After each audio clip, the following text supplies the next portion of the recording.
Hey guys, it's Lizzie. Sorry about the mess in the background. I have all of my makeup and everything out. I wanted to just start streaming as soon as I could. But recently, I was doing research on bipolar disorder, which I do like all the time. I'm always reading up on things and new medications and new studies because it's my entire life. Well, not my entire life, but I have it for the rest of my life. And recently I found out a really scary fact and it made me really sad. And I started questioning myself. I was like, why is this sad? So there's a study that showed that people with bipolar disorder on average live less than 9 to 20 years than the average population, which is so much, like a decade to 2 decades less than everyone else if you have bipolar disorder.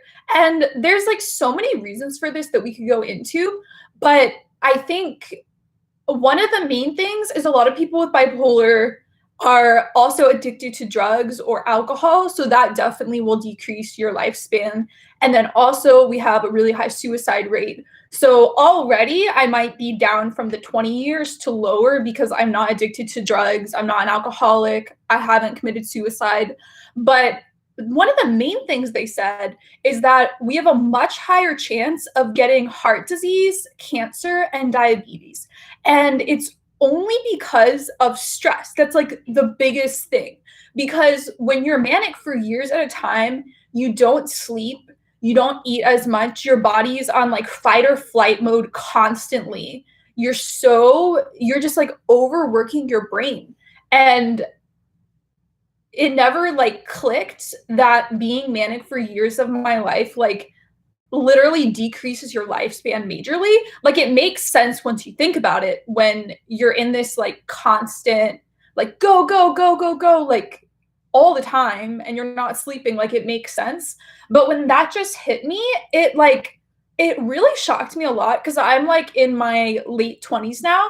And so if it's like the 20 years less, that's like I've almost lived half of my life and I'm like still in my 20s and it's just crazy to think about. So obviously I'm doing everything possible to stay healthy because I'm vegan, I don't eat processed food, I cook all my own food, I work out every day. So I'm doing everything possible. Hopefully I'll be in like the 9 category and not the 20. But it was weird to me because I'm one who's like not afraid of dying young because I just want to be in heaven.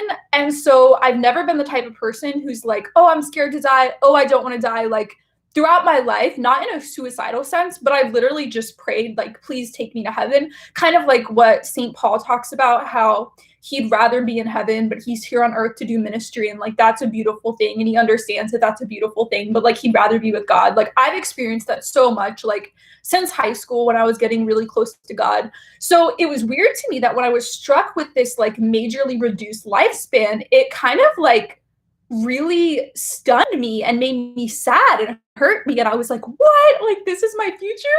And I was like, why is this a sad thing? Like, I've always wanted to die, like, not in a suicidal sense, but you know, you just want to be in heaven. So that, like, I started questioning, like, maybe I'm not as strong as I think I am about not being scared of death.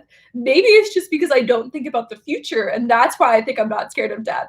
But, anyways, I'll read your comments now. Maria says, I guess it's a Catholic thing. We love death in a good way. I guess I was being Catholic before I even became Catholic. Mr. Cascal says, I hate having bipolar disorder. It's hell, Lizzie. Yes, it absolutely is. And actually, I'm out of one of my medications right now, and I was supposed to pick it up today, and I totally spaced on it. So I have to be off of it for a day. So that means my dreams tonight are going to be really intense. And it's going to be so hard to wake up tomorrow. I'm going to be off Lamictal for a day. And literally, if you go off the drug for one day, like you already start having the side effects of going off of it, literally just one day. And then obviously it gets worse. But it's weird because the half-life, like it's still in your body, but I still immediately feel the withdrawal effects when I'm off of it. I always have this like very specific type of dreams when I'm off Lamictal, but I do have my Seroquel. Okay. Jose says, is that by health-related reasons? Yeah, so I think obviously if you have cancer, that's lifestyle-based and it's genetic. So obviously people with bipolar don't just like have a higher chance genetically of cancer. That's not like a correlation going on, but it must be because of stress onsets like so many diseases, including physical diseases. And so I think the not getting enough sleep thing and the stress and being like wired all the time, like literally increases your chances of getting cancer, which I have so much cancer in my family and I'm doing like everything possible to not get cancer. So by being vegan, also, okay, so Fiat 90 is almost over, Lent is almost over, they both end on Easter, and I'm so excited to get to watch movies again because Cowspiracy just came out with a new movie and it's called Fishspiracy? Wait, let me check their Instagram real quick.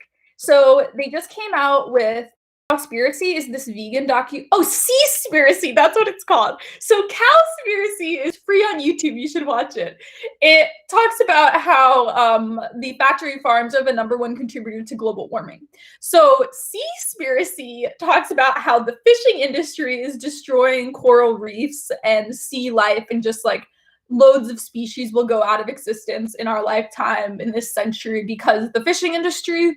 And they also talk about how the fishing industry has loads of slave labor going on, which I don't know the extent of that. So anyways, Seaspiracy is on Netflix now, and I'm so excited. Probably on Easter, I'm going to watch Seaspiracy because Cowspiracy, I've watched it so many times. I've learned so much from it about environmentalism and veganism and everything. So Seaspiracy, I'm so excited for that. Okay. Bradley says they say lithium medications can drastically reverse the effects of bipolar. Yes. So when I was reading about the lifespan thing, it kept talking about lithium. And it's so interesting because I was reading on this research binge, I was also reading different studies about lithium, and like recent studies have been done talking about the effects of lithium beyond just like getting rid of bipolar symptoms. And I was like, why are people constantly doing studies on this? Like no one's on lithium anymore. Like my experience, I've been to so many different psychiatrists, they just like don't prescribe lithium anymore. And so I was so weirded out because I was thinking, wow, if lithium literally prevents early death and it creates new neurons and fixes your brain and heals brain damage and everything, why are we not all on lithium? Because I haven't seen any other bipolar meds that have all these like beautiful life-saving effects. Lithium just like rewires the brain and creates so many new neurons, and it like fixes all the brain damage and the brain shrinking from depression. And so I honestly was thinking about getting back on lithium just because reading all of this stuff, and it's just weird to me that psychiatrists wouldn't be putting people on it more. Obviously, it's like less of a hassle for them because when you're on lithium, you have to get like blood tests pretty regularly, and there's so many side effects to it. Like you have to drink tons of water, you're peeing every hour because you're so dehydrated. I got really bad acne on it. Your body temperature is just really hot all the time. Like it could be so cold outside and I would be like in shorts and a t-shirt and be like totally fine. So I always said if I ever moved up north, I would go on lithium just to survive the winter. But yeah, so I'm actually considering going back on. But I honestly think just because of the whole like acne thing, that's a reason that I don't want to deal with it. I had to be on like a antibiotic, I think, like oral medication to fix my face. But I literally have like so much acne scarring from the time I was on lithium because it was just like constantly getting acne. And then I would use like tretinoin cream, which is like has a retinol in it, and it like gets rid of acne like immediately, but I still have scars everywhere. So super annoying. Are you a supporter of the American Solidarity Party? Yes, I might be a speaker at their conference this summer if it happens. They emailed me about it. And I was like, I didn't vote for your party. Do you really want me to speak? And they're like, sure. So we'll see. I'm really excited about it. I think it would be so cool to go to an American Solidarity conference. I would love to attend other speakers as well, just because they're like the Catholic Party. They agree with Catholicism on like all their political views, which is super cool. So I would definitely love that a lot. Leon says, Lizzie, I'm watching your video while I'm in school and I'm Singaporean, and so the education system is strict, so I'm taking a huge risk. Okay, please don't watch my YouTube videos in class. So at my college, I was a philosophy major, and pretty much everyone like loved philosophy. They loved being there. But in one of my GE classes, like general, education requirements.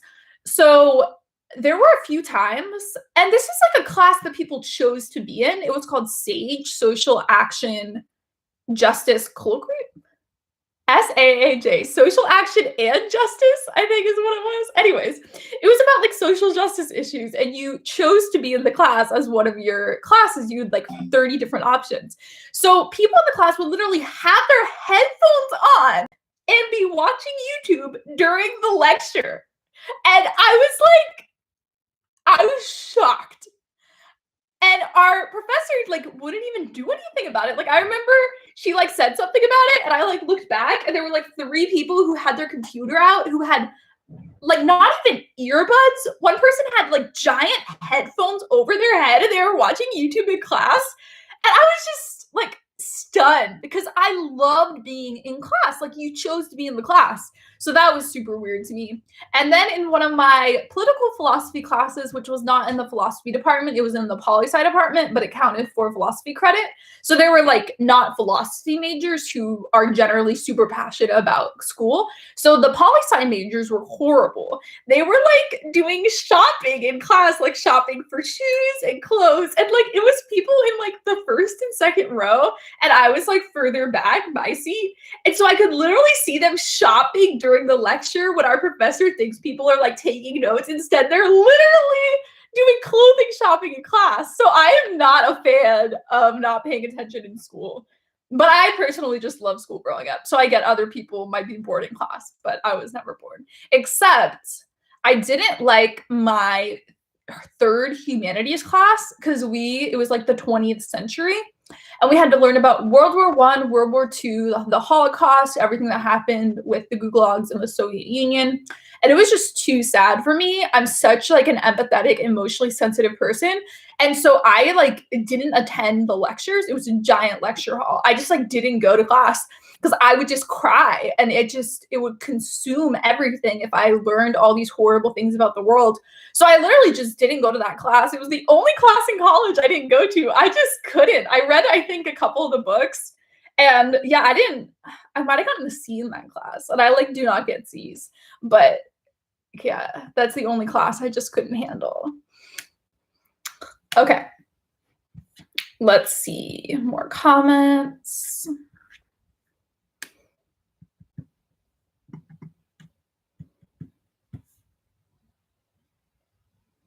I don't understand what that person is saying. No one says a lot of us would rather be in heaven, but we can make heaven on earth, but people have to be willing to. Okay. I think the idea of not knowing how I'm going to die is scarier than death itself. See, I just don't think about the future. So if I died in like a really painful way, I think that would be really sad. Like when I read about the martyrs in the early church who the like Roman emperors are killing, and they're being like eaten by beasts and like horrifically tortured and crucified and all these things, I'm just thinking like that's horrible. Like I would not want to go through that. But it's kind of like you have to go through that because you're choosing God over the world, and it's incredible that people are willing to do that. And getting burned to death too. Ugh, there's so many horrible things that happen. Okay. I understand how some people are content with their lives and are satisfied with how long they live, even though they obviously don't want to commit suicide. I don't think I've ever been this on time for one of your live streams before. Your Catholic videos have helped me through my Catholic faith. Thank you. I'm so happy. Those meds are not good for you. Yes, they are. They literally prevent suicide. Okay, I got here early. Why is your lifespan shortened, and by how much? 9 to 20 years because I have bipolar disorder. Did you try to go to some healing service, laying on hands in prayer for deliverance from healing?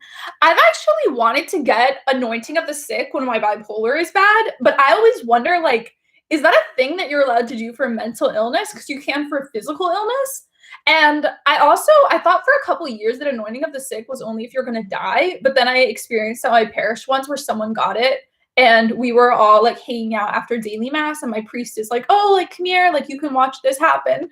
And yeah, so I feel like you should be able to do anointing of the sick for mental illness, but I've never done it before. Lizzie, will you do a video on the Song of Bernadette with Monica? Hashtag Monica comes home. I pray for people with mental illness. We all have something in our lives. Conspiracy is propaganda. So for everyone who just got here, I was talking about the new Spiracy movie.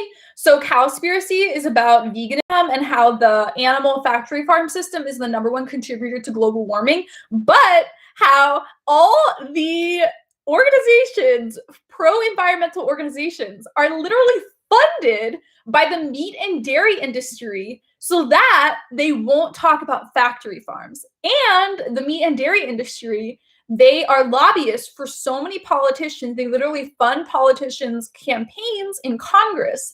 And so that's why most people don't know that the factory farm system is the #1 contributor to global warming. So that's why it's a conspiracy. Because people like big environmental organizations are not talking about it. Like most people literally don't know. So Seaspiracy is about ocean damage from fishing. I'm really excited to see it. Okay.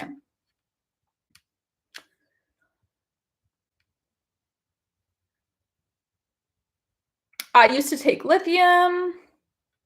Be careful with medications. There are side effects. Yeah, because lithium has certain side effects on some people. However, that's only a certain number of people. Lithium can get you aggressive, ask Mike Tyson. Why did you get off of lithium? Why was I off of lithium? I think. Oh, so I was on lithium from December 2015 through May 2016. And then I just went off all of my meds impulsively for a few months. And then when I went back on, we just went back on Lamictal instead of lithium and Lamictal, which is so weird how they were on like lithium, Lamictal. Like I don't now. Yeah, I wish you could just be on like one medication because my understanding is that lithium is a mood stabilizer and Lamictal is a mood stabilizer. So I think for bipolar, you should be on a mood stabilizer and an antipsychotic. It doesn't make sense to be on 2 of the same medication. Vegan is the most healthy based on actual evidence and studies. Are you on Tumblr, Lizzie? If not, would you consider signing up? I love the Catholic community there, and it's helped me so much with my faith. People still use Tumblr? What? I haven't been on Tumblr since maybe high school, early college. It's been so long. I didn't know people still used it. Someone says they voted American Solidarity Party in the election. Please do not vote American Solidarity Party. It's useless. We need to live in the real world and not in ideals. The left is very aggressive. Do you believe that people are monkeys? Are you saying, like, do I believe in evolution? Yes, I do. I believe in science. Okay. A return to monkeys? Huh. How do you respond to people who treat bipolar disorder as just a spiritual issue, which you should just be dealt with by quoting scripture? So I literally lose all respect for people, and this isn't people in my life. No one in my life would say something like this. Otherwise, I don't think we would get along if they were someone who is like a conspiracy theorist in this way. But anytime someone is like, you should go off your bipolar medication, have you tried herbal remedies? Have you tried aromatherapy?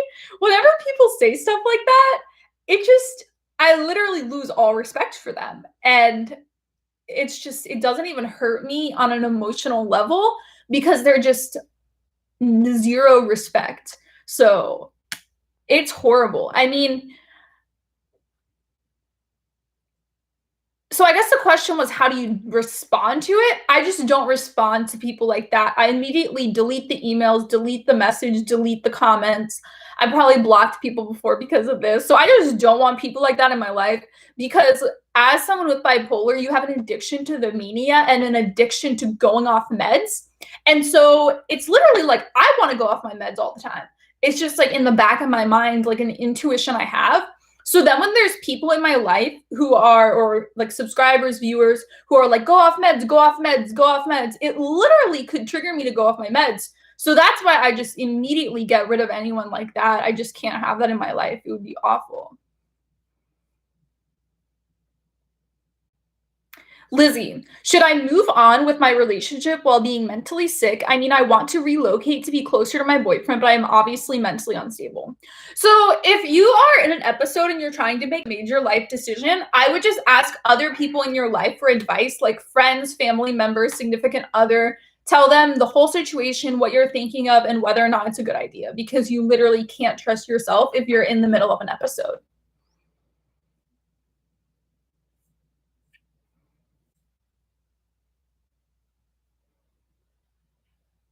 They told me I was bipolar and I don't have it anymore. I was actually reading an article that was talking about how people, it was like some study they were doing, and they said people, once they get over the age of 40, like grow out of bipolar.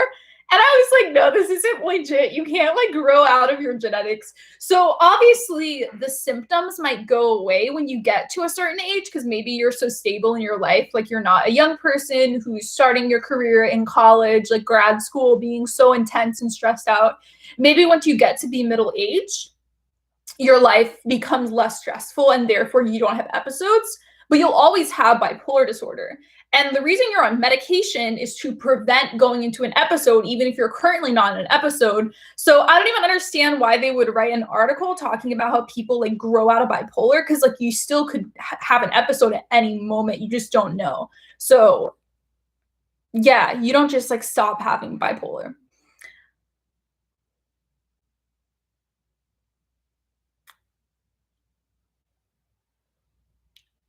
Do you have reenactment of the Stations of the Cross at your church? No. The way we do Stations of the Cross is, I have a pretty big parish. Not the amount of people who attend, but the actual church is really big. So we basically like there's two people with candles, someone with the crucifix, and then the priest. And we all like as a group move around the entire church, like in front of each station of the cross. And we all have booklets of Bible verses that we read together, prayers we say together, and then we all kneel at certain points and then stand and kneel and so on. And there's so many Bible verses that are a part of it. It's like an amazing, amazing thing. I've done Stations of the Cross at other churches, and my parish is like the absolute best. But yeah, we don't have any reenactments of the Stations of the Cross. Have you heard about the new horror movie about the Virgin Mary called The Unholy? What? I don't like that. Do you have a favorite food? So kale was my favorite food for several years, but shockingly, I have not had kale in over a year. I just got so sick of it because I had kale and brown rice with garbanzo beans like all the time. I had it like every day for months and months. So now I don't make that anymore. So my meals have changed a lot. Lately, I've been getting into gnocchi, which is this Italian food, and it's basically, you can get it at Trader Joe's. It's super cheap. It's kind of like an alternative to pasta noodles. So it's like noodles that have potatoes in them, and they're like this big, and you just like boil them in a pot for 3 minutes and then they're ready to go. And then I make like my normal pasta stuff. So the main vegetables I eat are mushroom, tomatoes, bell pepper, spinach, avocado, which is a fruit technically, asparagus, potatoes. Those are like the only vegetables I eat. I also used to have broccoli like all the time with pasta, and I grew out of it. I just got so sick of it. And I have berries as well with my cereal in the morning. I have fruit. And I'm actually a cereal person now. I used to be an oatmeal person for literal years.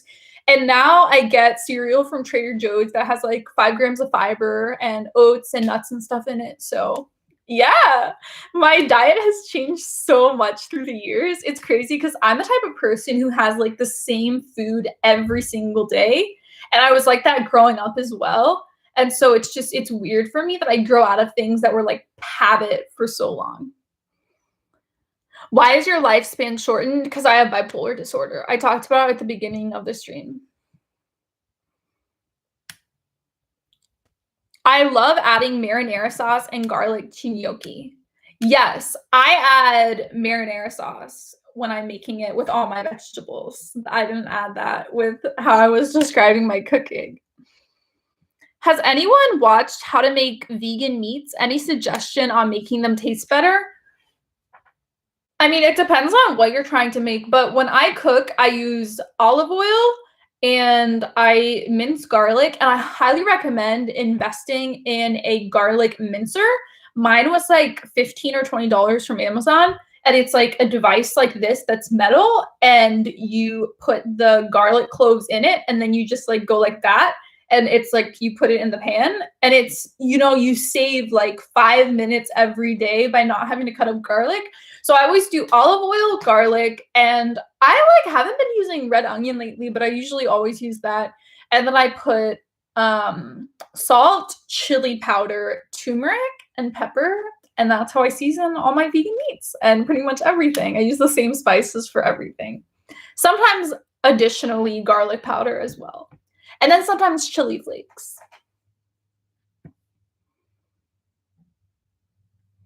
Listen to this weird person. Trust me, I studied chemical engineering. I worked in a medical laboratory. Science is overrated. You know, it's kind of, that reminds me of how people who went to Catholic school growing up are always like, I know everything about Catholicism. I went to Catholic school. Like, just because you were in a certain environment or worked in a certain field doesn't mean you can be wrong about things. It's literally a logical fallacy we learned in our philosophy program, argument from authority. Just because someone says they have been an expert in something doesn't mean automatically that what they're saying is the truth. Do you have any advice for being confirmed this Saturday? I'm very nervous. I'm so happy. Congratulations. Welcome home. I'm so excited for you. So don't sweat it too much. I remember during our practice for it, there were certain words that I had to have memorized. Like I had to say like amen or yes or something, and I totally messed it up in front of everyone, mic'd and everything, where at the end the priest said something and I was like yes, and I was supposed to say amen. So don't sweat it. If you say the wrong thing, like who cares? Like it's totally fine. And just have fun with it. Make sure to pick a really cute outfit to wear. Everyone attacked my outfit, but I actually, I don't know if this will stay in my book, but I talked about some of the backlash I got right immediately when I became Catholic and posted pictures. But the dress that I wore, I tried on like 7 or 10 different white dresses that either I owned or my roommates owned, and we found the most modest one. And so the most modest one was the one that people attacked and said I was dressing like so sexy and immodestly and horrible. Like I tried so hard to make the most modest option. And yeah, so that was really mean. So wear something, I don't know if you're a male or female, but if you're female, buy a white dress and wear a really pretty white dress and maybe cover your shoulders so you don't get attacked like how I did. Have you read the entire Catechism? No. If I'm wanting to research a particular topic, I'll Google just Google like Catechism and then the topic, and then it'll come up. So I read it if I'm researching a particular topic, but I don't have like a physical copy of the Catechism that I'm like reading through like word for word. So I'm just not into it. I don't know. I've just never really had the motivation to just like read through the entire Catechism, but I know a lot of people do and it helps them a lot. So I'm not against it. I just have never had that amount of motivation. Okay.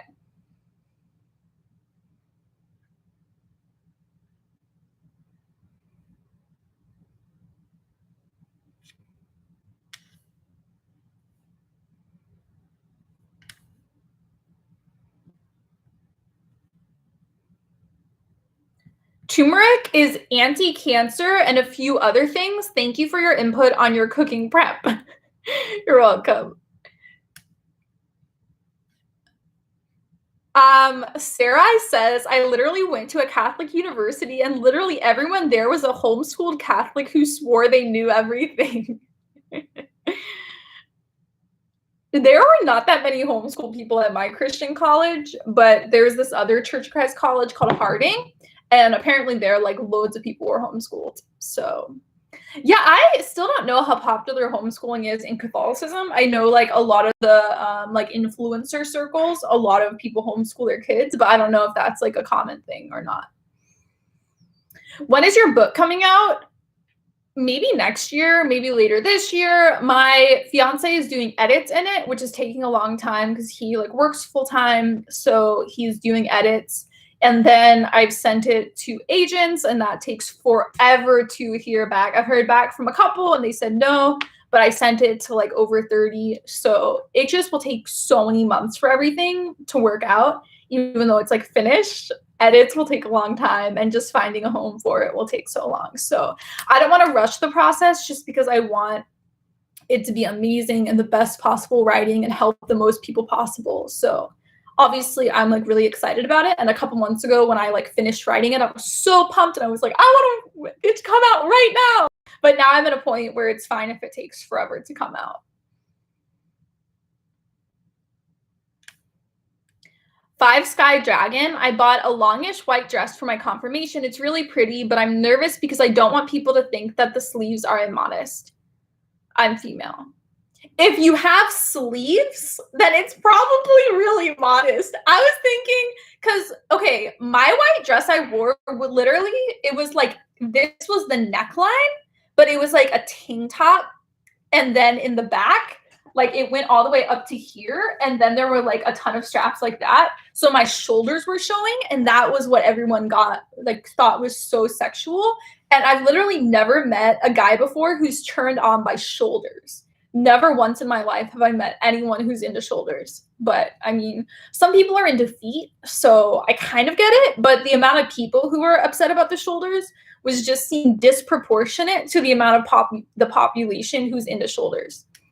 Hi, I just wanted to let you know you have helped me so much with strengthening my faith over quarantine due to not being able to attend church weekly. Thank you so much for making these videos. Oh, I'm so happy.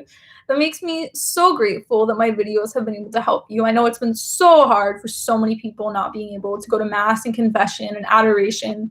It's heartbreaking. My bipolar ex won't talk to me anymore. Any suggestions? So I recommend to reach out and reach out and reach out and reach out and not give up on someone, just because bipolar people will break up and then they want to get back together and then break up, get back together. That's normal, but I think then there's another portion of the population who they will break up and want to get back together, but not do it because they're scared that they will continue hurting you even more. And so they won't reach out even though they do want to get back together. So that's why I recommend not giving up on the relationship and continue reaching out to them. Obviously, pray about it a ton. Make her, or I don't know if Desmond, I don't know what gender that person is, but you're whatever gender they are. Don't give up on them and reach out and make it really clear that you are strong enough to handle all of their emotions and mindsets and actions, and you're okay with being hurt by them because of their bipolar. Because I think that's like a big fear in bipolar disorder, is that it's so much darkness and like demons, not actual demons, but like it feels like, you know, horrible, evil, so painful what we're going through. And we don't want our significant other to feel that pain. And so that's why I think you just need to let him or her know that you're okay with being hurt by their bipolar. Like you want to be, if that's how you can better love them. The first super chat, Solus Griffiths. Thank you so much. That's so generous. And I think it was you who wanted me to collab with Keith and Esther. We're filming this week for that video. It took a while just because I was working on speaking events, but that video will be coming out hopefully this week. So your suggestion is becoming manifested into a video. Was thinking about you lately, and I'm glad to see you back. I'm still a disaster, but I'm leaning on God's grace. Have a great Holy Week. Have a happy Holy Week too.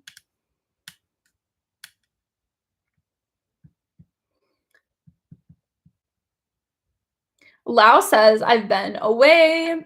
Devesti, happy 500 years of the first mass in the Philippines. Aw. Is the comments slow? No, I'm just reading through every single comment. So I'm like behind, basically. Natalie says, I've heard that Protestants don't like how Catholics have crucifixes with Jesus on it because it symbolizes how he's still dead. What are your thoughts on this? I made an entire video talking about my thoughts on the crucifix and how they evolved when I became Catholic. So I personally thought it's funny, there's a cross there that isn't a crucifix, but I think it's pretty. So I thought that Catholics were obsessed with death and like really gruesome and masochistic about it. And I thought that an empty cross symbolized the resurrection. So that was my thoughts as a Protestant. But as a Catholic, there's a lot of Bible verses where there's one that we literally say as part of the liturgy at Mass, where St. Paul tells us to think about the resurrection and contemplate on it. That made me think about it a lot. We profess your death, O Lord. We proclaim your death, O Lord, and profess your resurrection until you come again. That's from a Bible verse. So we proclaim your death. That was just something I hadn't thought about as a Protestant, proclaiming the crucifixion. So that's kind of how things changed for me.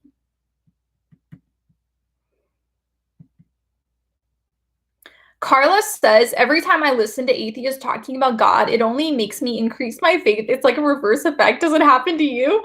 I don't really listen to atheists ever, so I don't have that experience. Lau says, yay, I'm still a moderator. Lizzie, would you ever do a rosary giveaway to subscribers? I've done so many rosary giveaways to subscribers. So yes, I've done it many times. She read a study saying that bipolar people, okay, cool. What is your take on modesty for women? So I personally believe, I know this is controversial to say, but that modesty completely changes depending on the situation and the culture, the country, the region. It just is impossible to have objective modesty standards.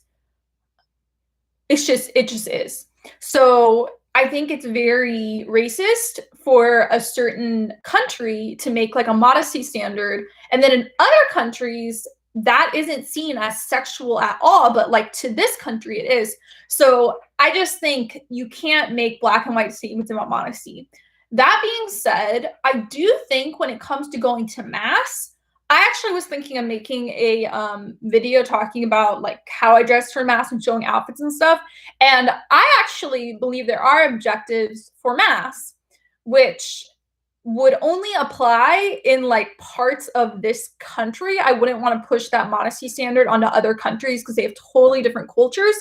But I'm getting to a point where I'm only comfortable with skirts if they're like almost hitting my knees.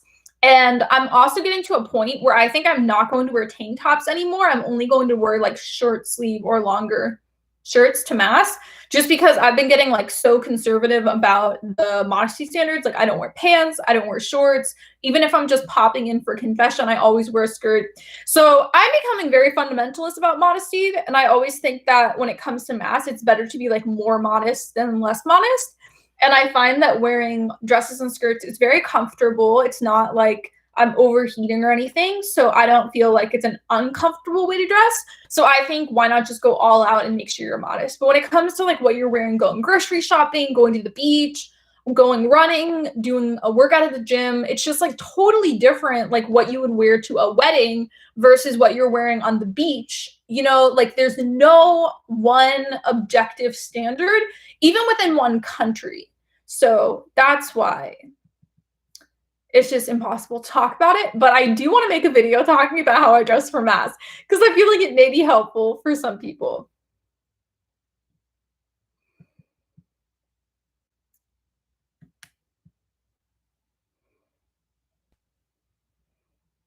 Are you planning to buy some statues soon? No, I have so much art right now and there's like not room in my apartment for more. So until I move to a different place, then it's not gonna happen. I just have too much stuff. But here is one little statue that I have that I think is super cute. It's Mary and Jesus. It's interesting. I don't have any statues at all. I mostly only have icons because I prefer icons.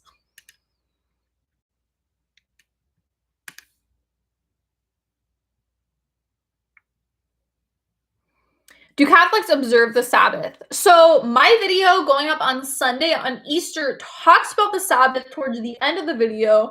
So basically, I'm starting a thing. I already started it this past week, but it's going to be like a permanent thing where I don't work on Sundays and I don't work out on Sundays. I actually take the day off to attend mass, to be immersed in prayer, also to just take a break from work, to just chill. And so that's something that should be done on Sunday. And it's something that I've never, ever heard talked about in mass, Bible study, homily. I've never heard anyone talk about how we need to take Sunday as a rest day.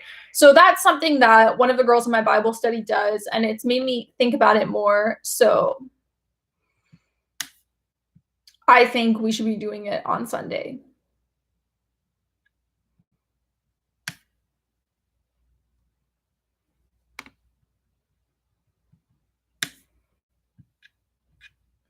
I really love the way you broke down chastity. It's such an important topic that young people need to learn about. Yes, one of my recent videos, I talked about chastity and my experience and just how to not participate in hookup culture. I think one of the main things I talked about is that I've never just like kissed someone who I just met or kissed someone who I was attracted to unless we're like literally in a relationship together and I love the other person.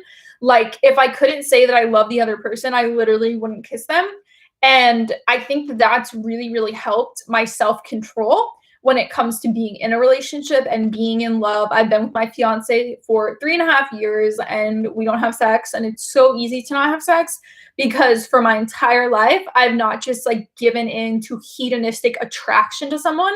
And so I thought that video was so helpful. And I hope that it helps a lot of, especially young people who are just getting into their own and beginning dating and stuff, to not be impulsive physically. Thank you for the super comment. Israel says, Lizzie, your videos are so inspiring and educational. I love how enthusiastic you are being Catholic. Keep up the good work.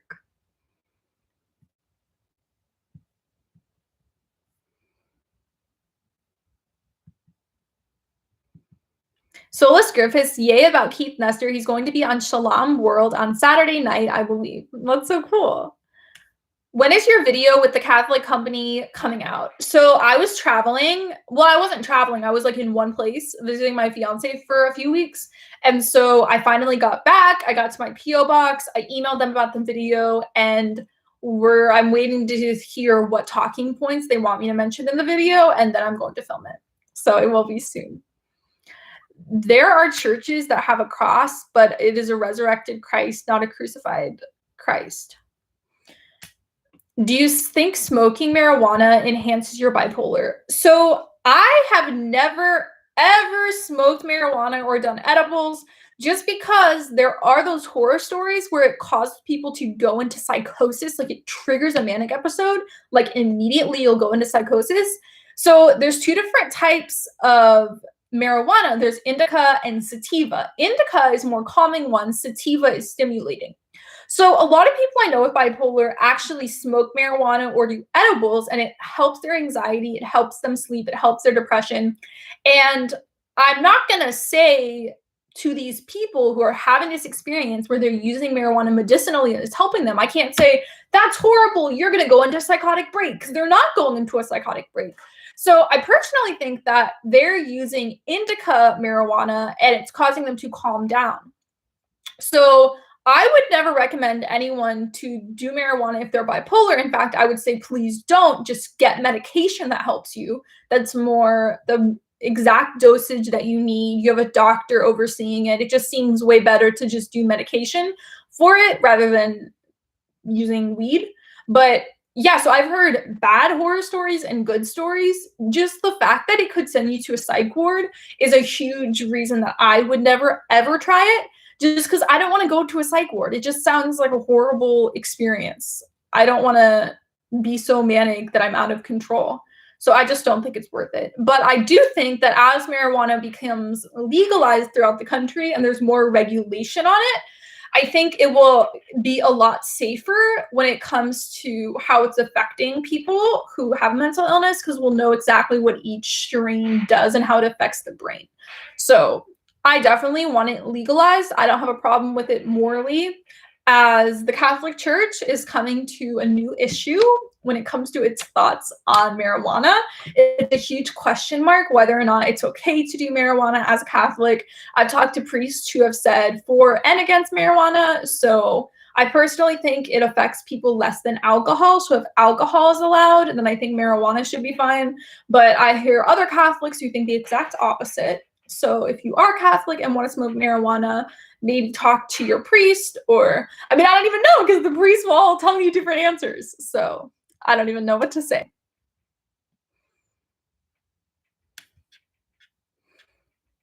Talk about modesty. I saw a German girl say in Germany, people go to a public spa nude, as does Sweden. Other countries are said to be similar. Yeah. This isn't a statue, it's a three-dimensional icon. Yeah, that's true. It's not even a statue. Okay.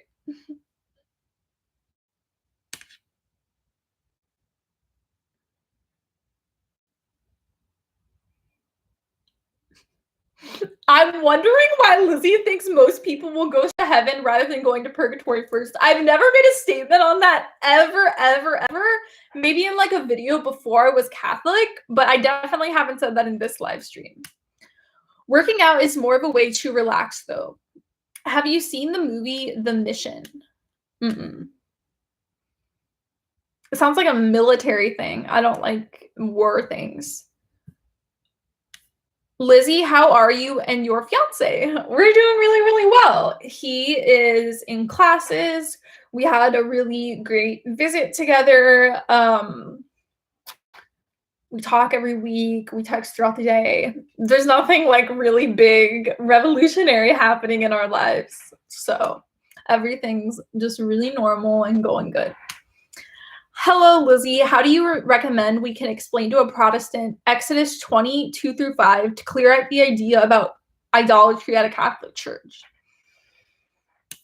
Let's Google what this is. I think it's definitely going to be the graven images thing. Oh, you shall not make for yourself an image in the form of anything. You shall not bow down to them or worship them, for I, the Lord your God, am a jealous God. Okay, so the way I would respond to this is saying that no one is worshiping the icons and statues, like ever. Even though we have Jesus on them, we're not literally worshiping the paint and wood and whatever it's composed of. We're not worshiping it. So if a graven image is thought of something other than God that is worshipped, then it's totally different. And also, just because in Judaism, the Israelites throughout the Old Testament, they didn't have art of God, it doesn't mean that that automatically is the belief in Christianity. Obviously, there's a lot of overlap between Judaism and Christianity. And I mean, especially when you look at like Catholic theology and Jewish theology, especially at that time, like praying to the dead is something that both believe in, like a state between earth and heaven. There's just so many similarities between them, but it's not all the same. So it's fine if something changes from the Old Testament.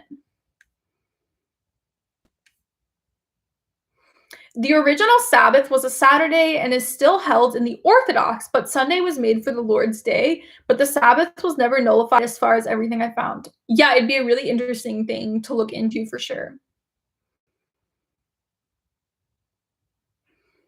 Loved your video about gluttony. I'm so happy you liked it. I did so much research for that. Originally, it was going to be an hour long, so I had so much more that was left out of the talk. Talk on that again. It will be expanded version. Having watched the movie Silence, amazing movie with a Catholic theme. I think I've watched that. Weird, I've never watched a movie. Is it the movie about like how there's aliens that took over the planet and then the people are pregnant? Oh no. Set in Japan. Not based on a true story. It's about faith, interrogation of colonialism, movie that sees two white actors spend every scene preaching or being interrogated by Costa. Defends missionary work as pure-hearted. Oh, interesting. Okay, totally different than what I was thinking of. There's like, it's called like Quiet or something. It was this movie, it's on Amazon Prime, that a lot of Catholics were talking about. Marijuana helps. It depends on your bipolar level or episode.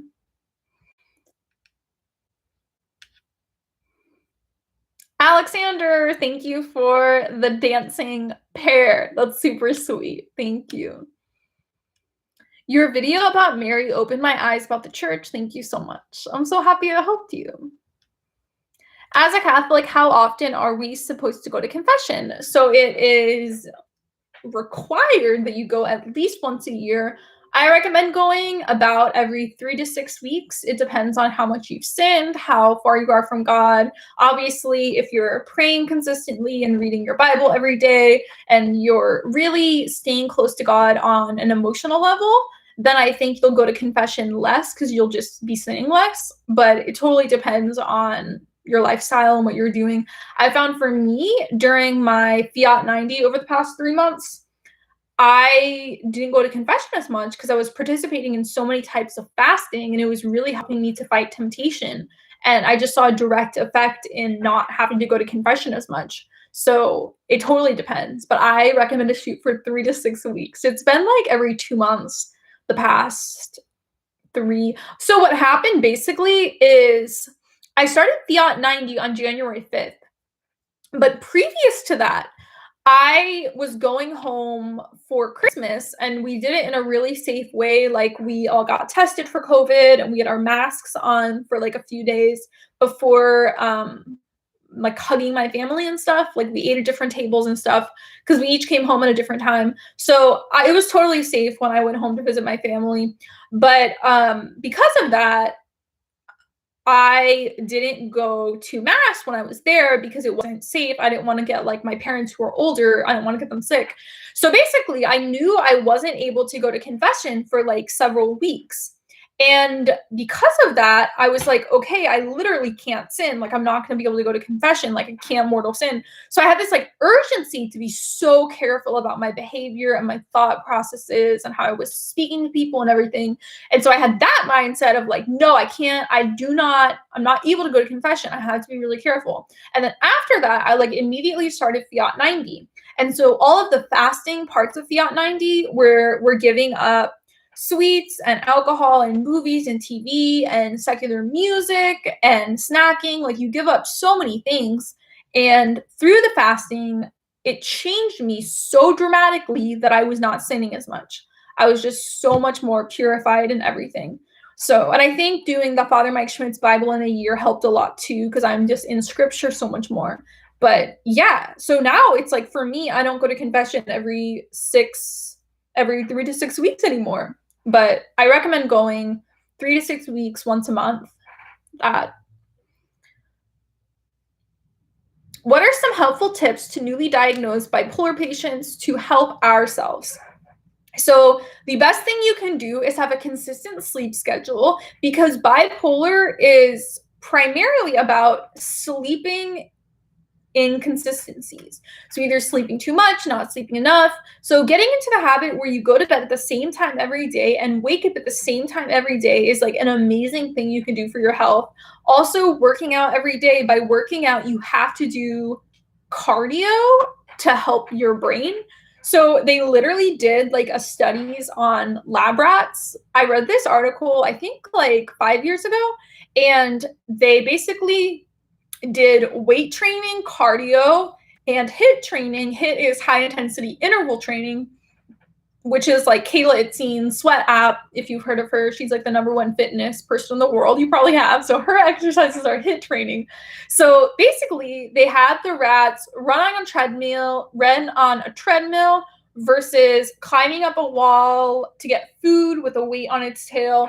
And then I forget what they did HIIT training, but they basically tested it and then they checked the rats' brains and they saw which was the best for restoring their brain. And basically in the human brain, when you have a bipolar episode, your brain shrinks and your hippocampus shrinks. You have all this brain damage. You need to do neurogenesis. So they found that the cardio helped the absolute most with the neurogenesis and helping your brain. So obviously any type of working out is okay. And I know for me, like I do a lot of strength training. I do like YouTube workouts for like abs and lower body and everything, just because I want my body to be healthy and strong. But cardio is the main thing that you have to do. So like going on a run, cycling, elliptical, that type of thing helps the most with like getting out of depression and stuff.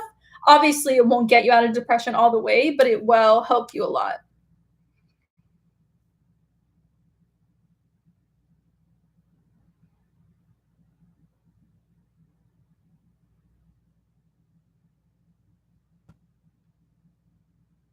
According to the Catholic Catechism, we Catholics should abstain from working and activities that prevent the cult to God. However, family needs or great social utility could excuse you from resting on Sunday. Yeah, like a lot of people have to work on Sunday, so obviously that can't apply to everyone.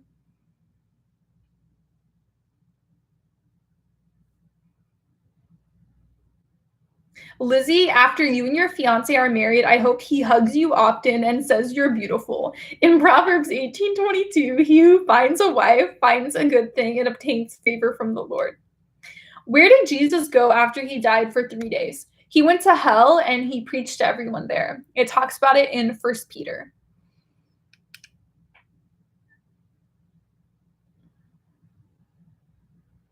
I ask for any prayer for Aussie whistleblowers and political refugee Brendan O'Connell's health, as he got hernia and been having monthly testosterone injections due to a very low T caused by COVID.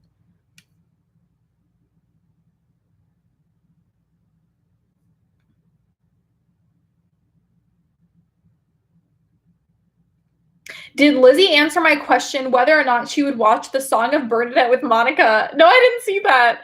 Okay, I'll add that to my 2021 video list. Let's see. Video 2021. Watch Song of Bernadette with Monica. If you guys didn't know, the video actually got taken down for copyright after it was up for a few weeks, so it had like 10,000 views. People got to watch it, which was great. But we reacted to the new Fatima movie. We watched the whole thing together and we reacted to it. So it was literally like the length of the movie, basically, and us just reacting to parts of it. And it was really fun. We learned a lot. She believed that everything happened that was in it. Obviously, I did too. We like researched it more after watching it. So it was super fun.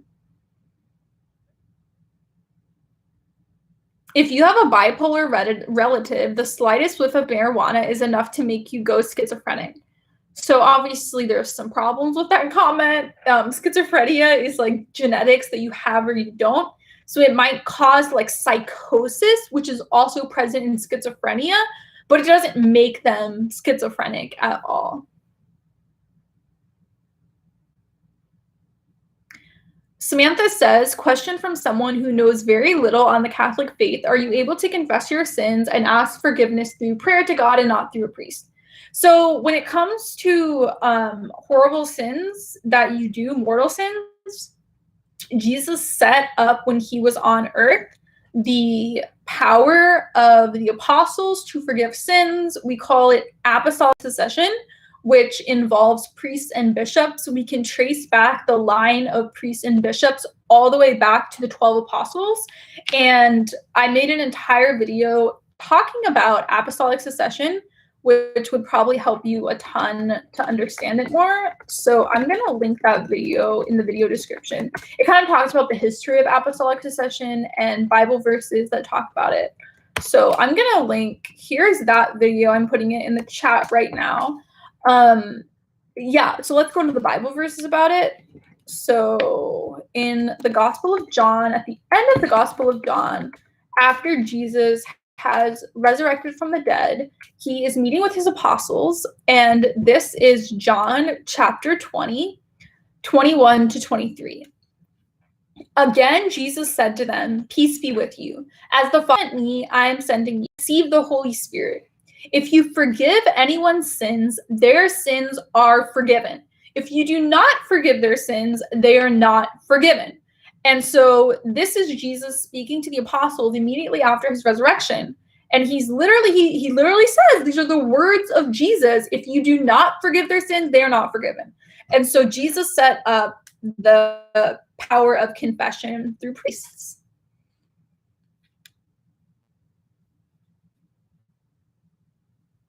Harry says, my mood is much better thanks to amazing meds, but I can't help but feel passively suicidal about the time I lost to depression. It's tough. Yeah, It's really, really sad. You miss out on like years of your life. Do you know about the Bible Project YouTube channel? If you do, what do you think about it? I think it's amazing. I haven't watched it in a while, but I used to watch a lot of their videos. So well made. Hello, Lizzie. Greetings from Greece. Ever visit Greece, even though we are an Orthodox country and you are Catholic? Yes, it's actually one of my top countries that I want to visit. So yeah, I would absolutely love to go there. Did Jesus start the Orthodox Church? So the Orthodox and Catholic Church were intertwined in the same church for over 1,000 years. So yes, Jesus started the church, which was the Catholic and Orthodox and Oriental Orthodox. What is your favorite book of the Bible? So after doing Father Mike Schmidt's Bible in a year, I would say, I mean, obviously I'm still doing it, but Genesis was actually like so much fun and so intense and passionate, and like I cried during certain parts of it. I hadn't read through Genesis in a while, just like a straight up read through. And so that was like a huge high. I also love Ecclesiastes. I have always loved Proverbs. I love the Gospel of John. I love Ephesians. I love 2 Corinthians. So obviously, like, there's so many books of the Bible that I love. But yeah, surprisingly, Genesis is like the hidden gem that I'd forgotten about.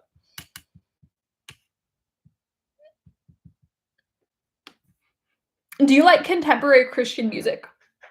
Yes, I really do like modern worship music. I think a lot of people hate it, and I do have a musical background. I was about to say that I know nothing about music, and that's why I don't recognize good and bad music. But I did grow up doing choir. I played viola for a long time, so I do have a music background somewhat. But for some reason, I just don't view it as horrible music. A lot of people say it was funny in one of my Fiat 90 meetings. Someone in the group was talking about contemporary Christian music, and he was like listing the chords, like it's always like this chord and this chord, like all the songs. And I thought that was really funny. So they all sound the same. But I think it sounds good.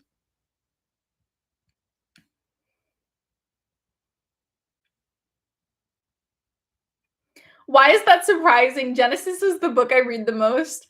I don't know. I just like growing up, if you'd asked me what are your favorite books, I wouldn't have picked Genesis. But yeah, I don't know why. It's just surprising because if you'd asked me growing up, like, what is your favorite book?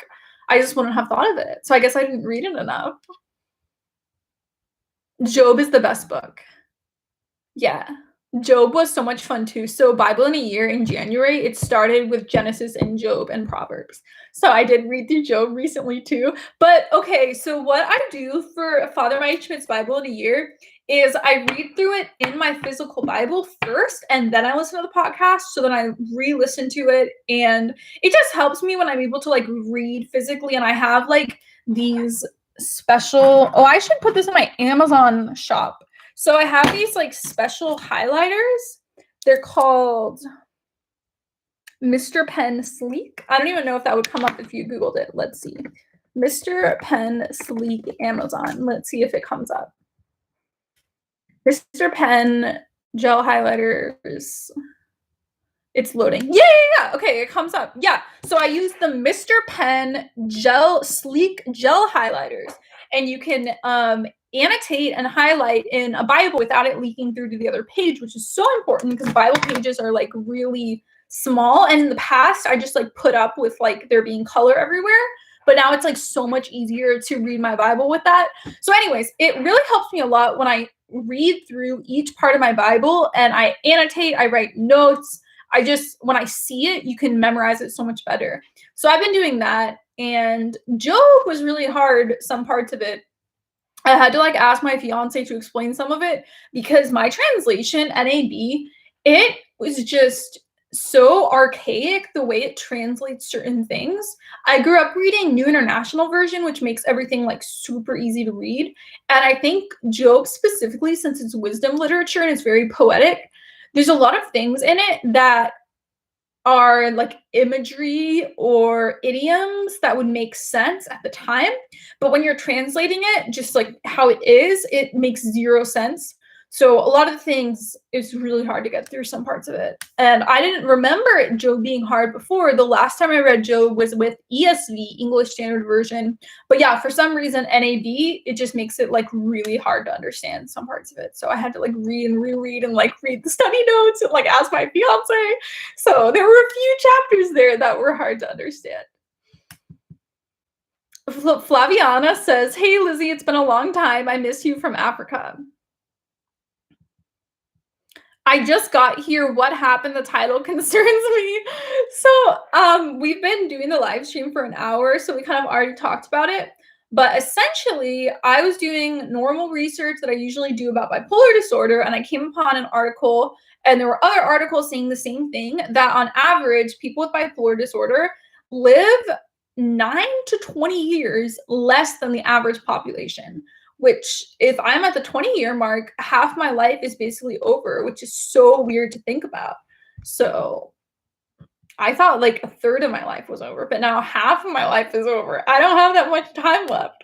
So yeah, it kind of freaked me out for a little bit, but obviously a lot of it has to do with people who are bipolar are also addicted to hard drugs and alcohol. There's a suicide rate. So all of these things contribute to the early death rate. But there are also higher levels of obesity, heart disease, and cancer amongst bipolar patients. So AV says, the Ascension Bible is so well written for us beginners as me. It sold out so fast. Liz, without makeup, you are beautiful. I'm wearing so much makeup right now. Like, I'm literally wearing so much makeup. I have, like, my eyeshadow is contoured. I have mascara. I have highlight, blush, foundation. So nothing is natural about this. Lizzie, can you give advice on how to eat plant-based as a newbie? So, I just messed up my hair a lot. So I have an entire YouTube playlist about how I went vegan. So I recommend watching through the videos. Let's see, vegan. Here we go. Lizzie's Answers vegan videos. Size fresh brewed iced coffee for. Okay, my vegan videos.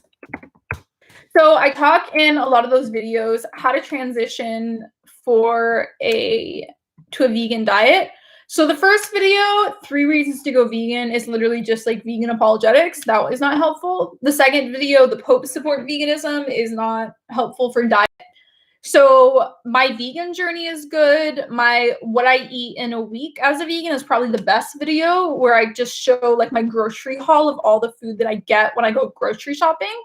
And then there's a couple like what I eat in a day, what I eat in a week recipe videos that should be really helpful as well.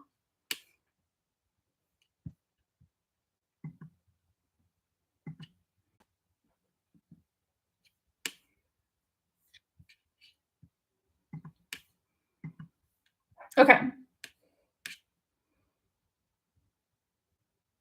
I need to go to confession this Saturday. I need to receive communion for Easter. Yes.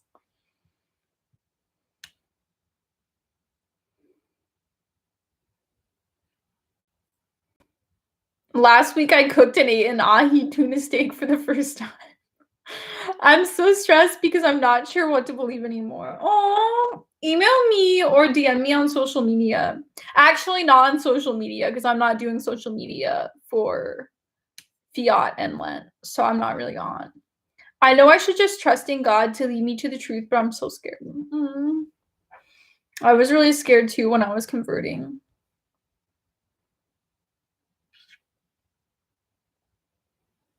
Thanks for bringing awareness of bipolar disorder to people. I have schizophrenia, schizoaffective bipolar type. Most of my major episodes have been incredibly euphoric and religious. How do your episodes manifest? So I don't have hallucinations. I've had auditory hallucinations, but like very minor. And they were when I was actually in depression, which is interesting. You can have hallucinations in manic or depression episodes. So I would say mine was just very creative, super productive, really strong physically during my workouts. I felt very close to God in mania. I would spend like hours just like praying out loud impromptu and reading my Bible.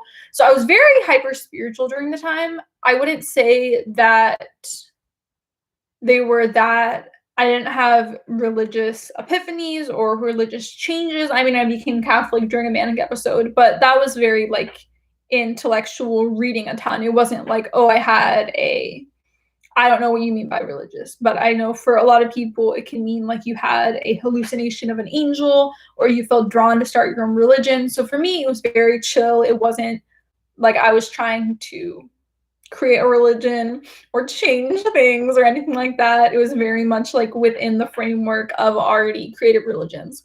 But I did feel very, very close to God during the time and wanted to spend like so much time with him.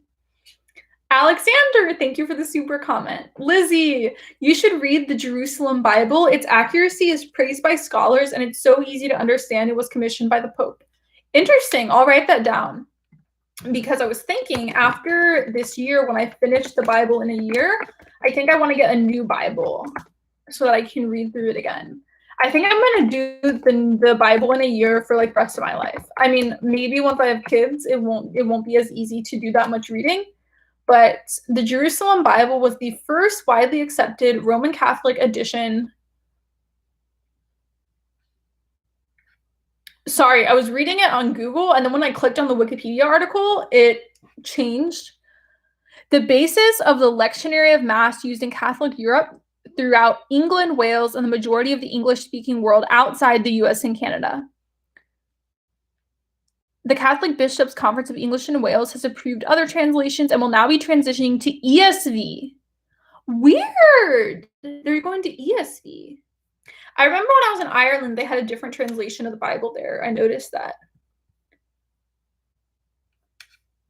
The translation itself has been admired for its literary qualities, perhaps in part due to its most famous contributor, J.R.R. Tolkien. His primary contribution was the translation of Jonah. What? J.R.R. Tolkien translated the Bible? What? It is commonly held that the Jerusalem translation from the French. Rather, it was an original translation heavily influenced by the French. Interesting.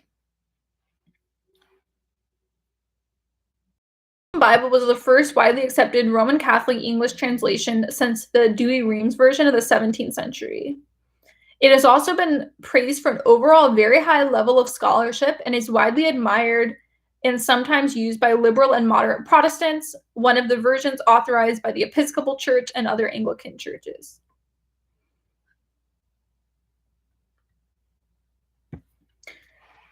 So I still don't understand what translation it is. It's just like Jerusalem Bible translation.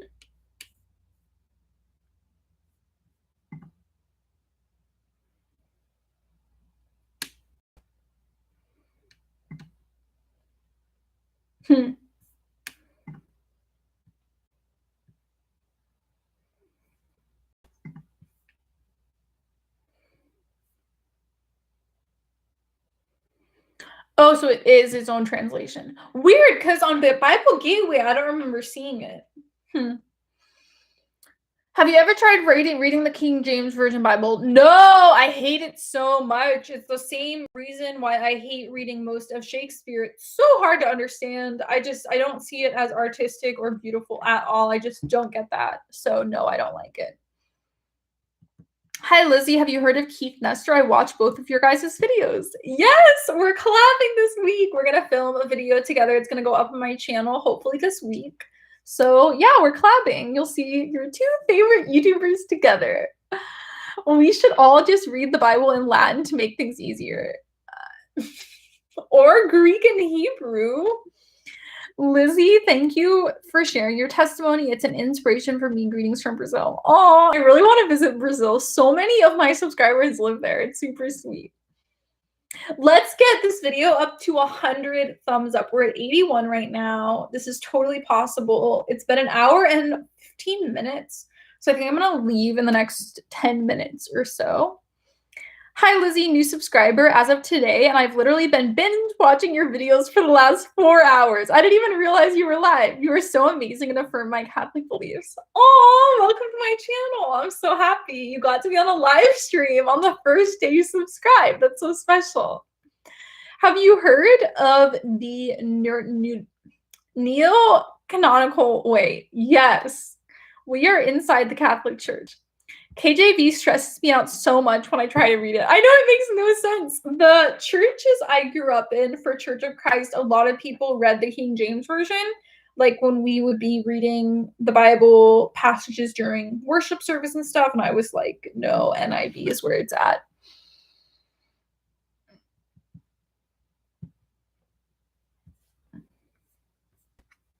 Eddie says, I met some really rude people at church today. I was tempted to talk back, but I knew that would start a scene, so I didn't. How do you think we should deal with people who give a lot of attitude? Well, the only time I've encountered rude people at Mass was when I was visiting my fiance at his church in Nashville. There was a new priest who was more traditional, and a lot of people didn't like him. So right after Mass, I was walking, I genuflected, I was walking out of the church, and I heard these 3 older women talking about how much they hate Father, his name. And I walked up to them, and I was like, why are you gossiping about Father? He is amazing. We literally just received the Eucharist together. Why are you gossiping? That's horrible. I went up to them and said that because I was so offended. It's one thing if you're like out at lunch and talking bad about a priest, but you're literally like inside the Catholic Church. We just received the Eucharist together and you're bad talking about the priest. Like, I was floored. I was so sad. It was like heartbreaking because I remember it was like one of the first times I went to confession was with this new priest because I was traveling a lot like right after I got confirmed, and so I went to confession like several times with this priest, and it was like the only other priest I'd been to confession with, so I felt like really close to him. He gave great advice. He cared so much about the liturgy, and then the people were like gossiping about him. So yeah, I'm a very, very confrontational person, so I am not scared to call people out.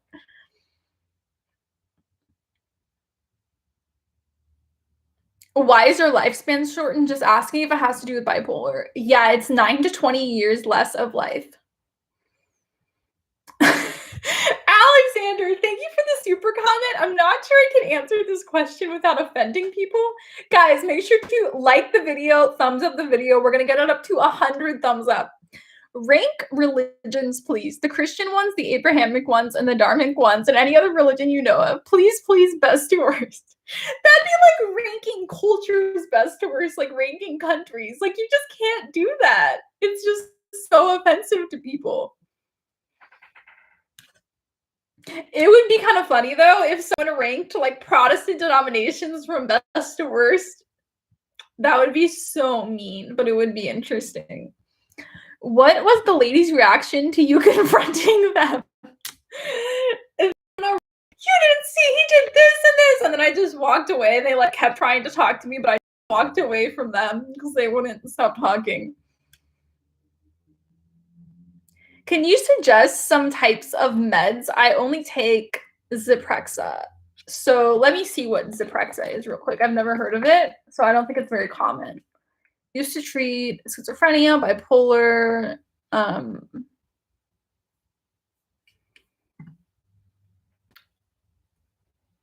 second generation antipsychotic or atypical antipsychotic, dopamine and serotonin.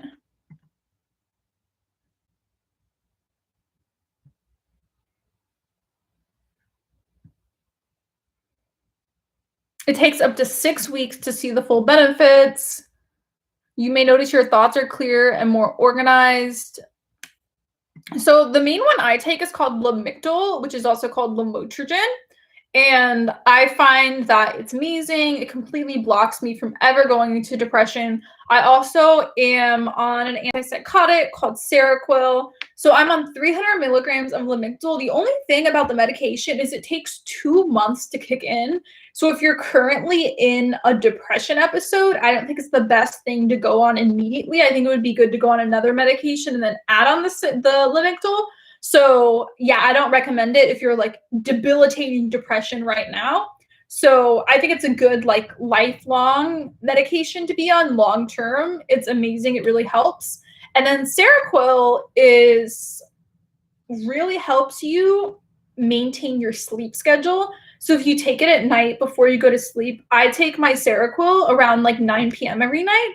And I'm able to fall asleep around like 10:30, and then I wake up in the morning like before my alarm clock a lot. So Seroquel has really helped my sleep a lot.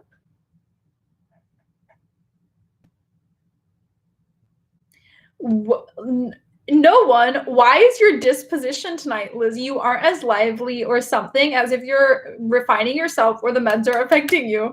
So I am a very chill person, and on YouTube, I come across as someone with like loads of energy and happiness and excitement, and that's not my real personality. I act like that for the camera, but this is who I am. Obviously, I have that part of me that's very like energetic and excited and happy and stoked on life. But that's just like, I don't want to output that much energy right now. So that's not how I'm being. I'm not sad or anything. It's just like, this is also part of my personality.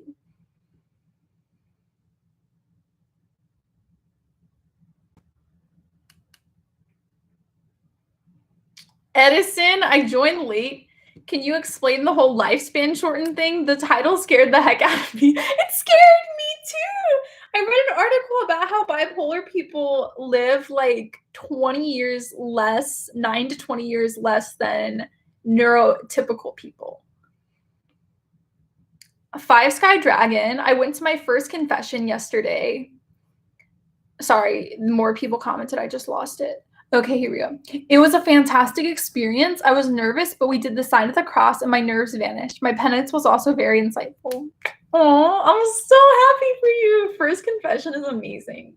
Confession is definitely my favorite sacrament. It is absolutely a fact that your life is half over, or can you combat that by taking care of yourself? Like if you never commit suicide, will you be okay? It would take a lot more research to go into all the specific situations of like what people died of, what their lifestyle was like when they died of it, how much of that was just suicide. So yeah, it's hard to know. There would need to be like a lot more research in the study.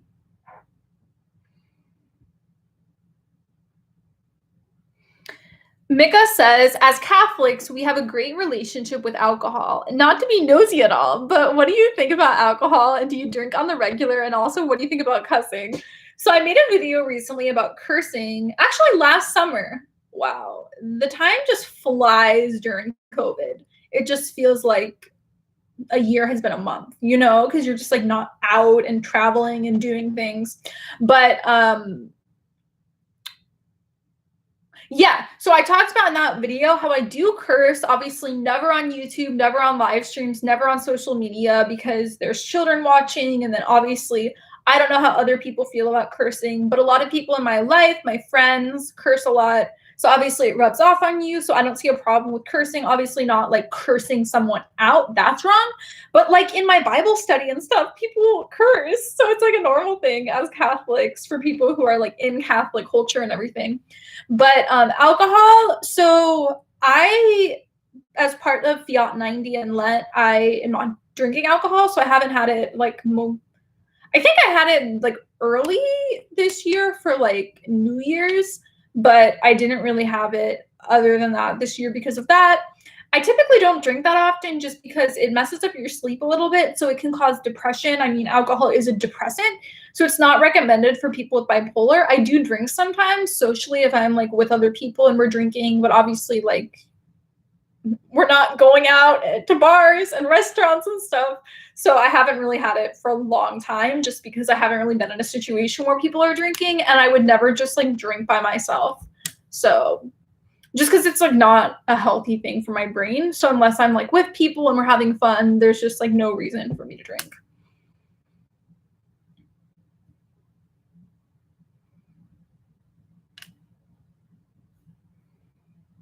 Same. I haven't drank alcohol since December 2020. Do you smoke weed? Ever have? We talked about this like an hour ago on the live stream, really long. So basically, I don't have a problem with weed, and the Catholic Church doesn't have an official position on it, but it's known to cause psychotic breaks in people with bipolar. So weed was not legalized in California until, was it 2019 or 2020? I think it was 2019. So for most of my life, I grew up in the Midwest and in Florida and then was in California for college. So it literally wasn't legalized anywhere. And I'm not the type of person who would like break laws and do illegal drugs and stuff. So it only became like a possibility for me to do weed recently. And yeah, just because I've been diagnosed bipolar and it can cause psychotic breaks, it's just like not even an option or something that I would want. And I actually did have a great opportunity. We were in a group of my friends did like a really long road trip in 2017, and we were in Seattle, and everyone was smoking, well, got edibles for weed and was doing it together, and it was like a fun experience. And we were like at an island house, so I could have done it with them, and they like wanted me to, but because of my bipolar, we just thought like it wasn't a good idea. But I felt like I was missing out on a bonding experience with my friends. I was kind of sad about it, but they like knew they wanted me to take care of my bipolar and everything. I lived in California in 2015 and it was legal then. Medicinal, it was legal, but not for regular people. Let's look. Marijuana laws.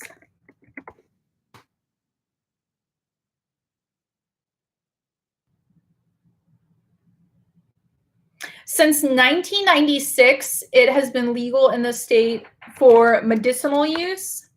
In 2018, use was authorized through Proposition 64, passed in 2016. So in 2018, it was legalized. And where I lived, it was a pretty like where I used to live in 2018. It was a pretty urban neighborhood in West Hollywood, and there were like a lot of weed shops in the area, and there would be lines like out the door down several blocks because it became legalized and everyone was so excited to go get marijuana. So some of my roommates like got really into different edibles and stuff, and like there were some times where I accidentally like got the edible because they would get like honey and stuff, like stuff that, you know, regular people would use. And I'm like, oh my gosh, like this is an edible. So I had to be careful. Alexander says, if you absolutely had to join a non-Christian religion, which one would you join? You can't pick Judaism, as I already know that is your first answer. Well, then it would be Islam because it's an Abrahamic religion. I've been watching your videos for almost a year. I was raised Protestant, but have recently been feeling called to Catholicism. I thought about starting RCIA, but I'm nervous to take that step. Don't be. RCIA is not like you have to become Catholic at the end of RCIA. Like this one woman at my parish has been in RCIA for 3 years because she just like doesn't want to commit to it yet. So it's not something where like you're 100% going to get confirmed in the spring, but classes do open in the fall around like August and September. And if you're really thinking about it, you have to start at the beginning if you want to get confirmed at Easter of the next year. So be thinking over the next few months whether or not you want to join. And it's honestly just a place to ask questions and get advice and learn and even disagree and debate with the teacher. So it's not somewhere where like you get indoctrinated. It's like an open Q&A type situation.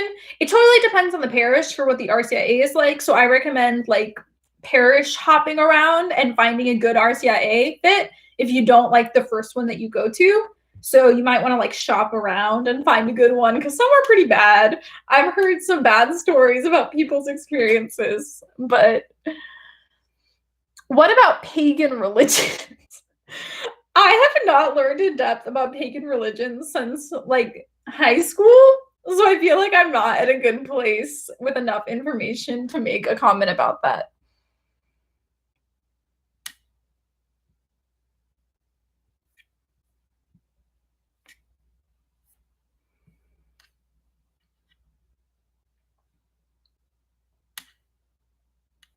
Why is someone encouraging people to not give me super comment donations? What the heck?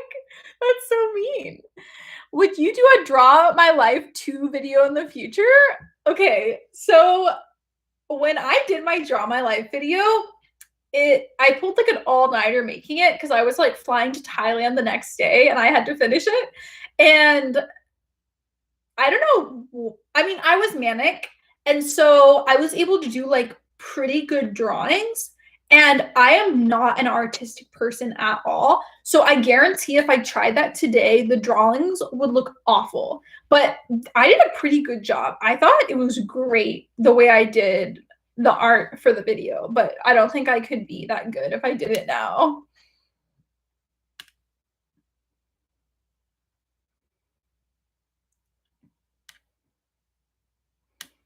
Daughters of El Elan says, your videos are beyond helpful and so informative. I'm so happy. Pagan religions don't even try to make sense. Alexander, just make a comment based on how interesting the religion looks.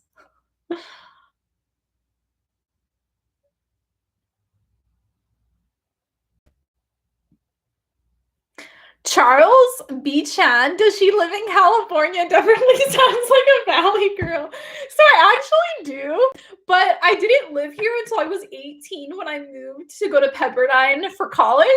And everyone thought I was from California and grew up in California because they're like, you talk like a Valley girl. So I just fit in really well. Everyone thinks I grew up here. Will your live be here after to watch? Yeah, it'll go up on my channel. Okay, it's been an hour and 30 minutes, so I'm gonna go. I'm gonna take my bipolar meds really soon, go to bed early.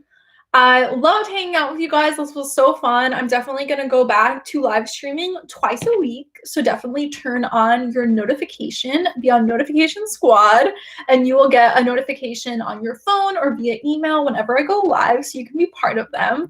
I love you guys so much, and I will see you in my next video. Bye.